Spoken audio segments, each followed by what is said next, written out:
विनोद, क्या हाल है? पता है तुम्हें आज 28 मार्च है।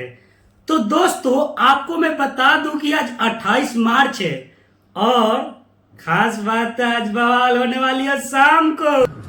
आज शाम 7 बजे आवतनी हम 7 बजे शाम को एक गाना बहुत ही बड़े लेवल की लॉन्च की जाएगी। आपको नाम बता दूं कि टच बॉडी। ये गाना पावर स्टार पवन सिंह का है जो कि साउथ मूवी डकैत में आ रही है। तो दोस्तों आप सब आज शाम को रेडी रहिएगा पावर स्टार का भव्य स्टेज शो देखने के लिए। और आपको मैं बता दूं कि ये शो कहां पे हो रहा है।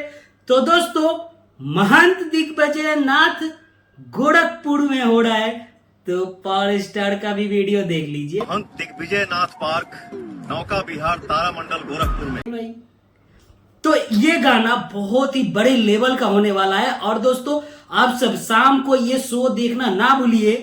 और ये गाना आएगा ना तो फिर गाना का रिव्यू देंगे, मजा आएगा।